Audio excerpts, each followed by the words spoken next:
Hi Harry, nice to meet you. How are you today? I'm okay, thank you. Before we start, I just wanted to introduce myself. My name's Ellie. My role here is to be your case manager.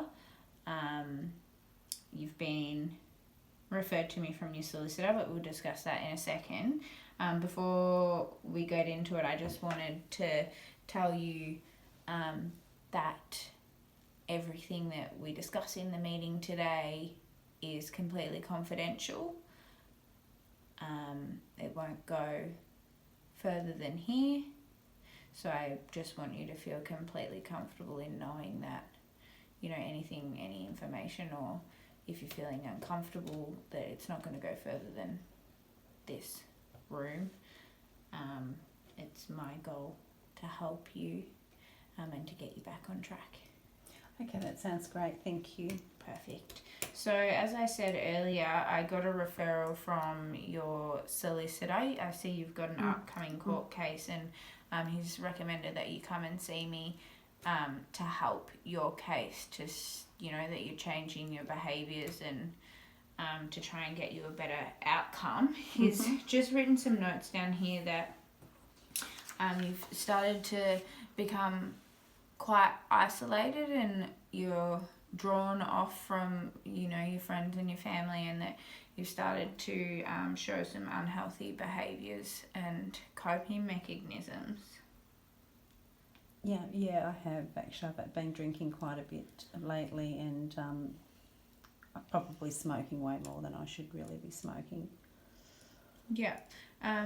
So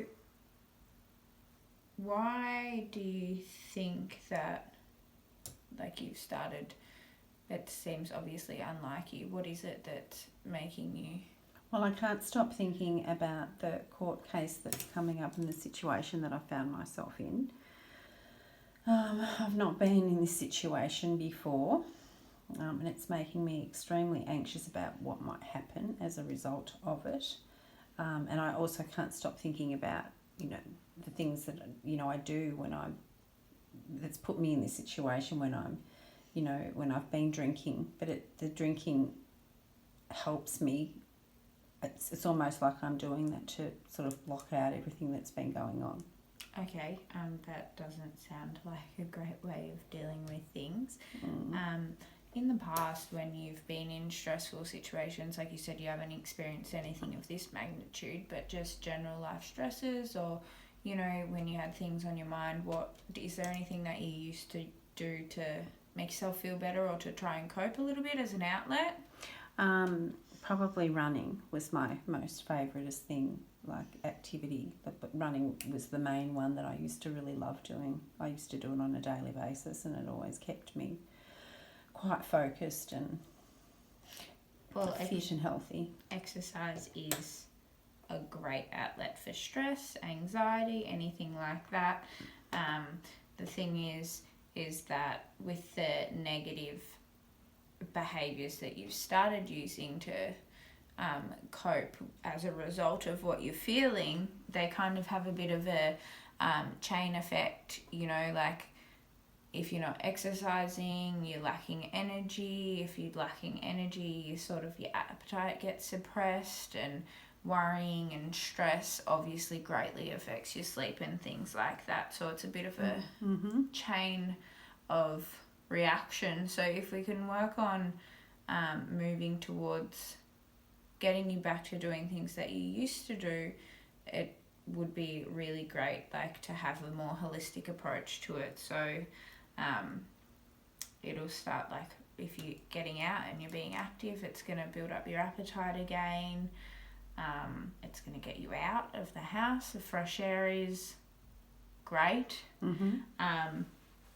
And it will boost your endorphins, which will make you feel better. And it also has an added bonus of burning off adrenaline, which will really help with that overwhelming feeling. Is there any reason why you don't feel comfortable, or what kind of made you stop running? Oh, just for some reason, I felt like everybody was... I guess I just started to become really anxious, when I was running. It just came over me, and I just started to feel like everybody was watching me and looking at me and analysing me when I was running, and it just, bit by bit I just stopped. I just found it too uncomfortable to do it. I was worrying too much about that. Okay, so that's definitely something that we can work on to get you feeling more comfortable to getting back out there. It says here that you still live at home with your parents and they seem to be really supportive of you, is that right? Yes, they are really supportive of me, not that I'm making it easy for them at the minute. Well, they're parents and it's great to have them around. So let's try and capitalise on that a little bit. Like, you've got a really great support network around you, and you've engaged in the right steps by coming here. Not only will it help your court case and the outcome, but we can work together on getting you to feel a little bit more back to normal and like yourself again. Just touching on feeling overwhelmed when leaving the house, there's a lot of things that we can do. I've got some brochures here with some breathing techniques and strategies on them, which calms your nervous system. So when you're feeling overwhelmed, if you use these, it'll help you be able to get out of the house. Like you said, you used to run every day, so we don't want to set an unrealistic goal to discourage you. We'll have to work up to that again.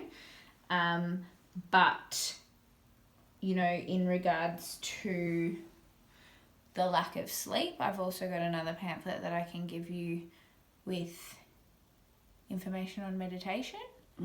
And it's got, do you use your phone? Do you have like internet access? Yep. So it's got a suggestion of apps there that have really great short guided meditations that will help calm you before bed, to get you into a state for sleeping. Okay. So if we can work on that first, and you're getting more sleep, then you're going to have some more energy. Yep. And if you're feeling overwhelmed, a good thing to do is to distract yourself. So at the moment you're isolating and sitting in your room is you just constantly thinking over and over. So let's try some distractive techniques. Taking a shower, trying to eat something, even if it's just a piece of toast, picking up a book, drawing, anything. It could just be going in the backyard and walking around or throwing the ball for your dog, just getting you out to do something. So let's work on doing those, and we'll set a goal if you're happy to try and go, even if it's just around the block for a walk, 3 times this week. Okay. And then we'll make an appointment for next week to follow up to see how you're going. Okay, that sounds great. I'll definitely give that a go. And hopefully when you come back, your little back will get you a bit more in a better mind frame, and then we can put some more strategies in place to build you up to getting back to doing what you used to love. Okay, that sounds great. Thank you very much. Okay, awesome. Thank you. Thank you.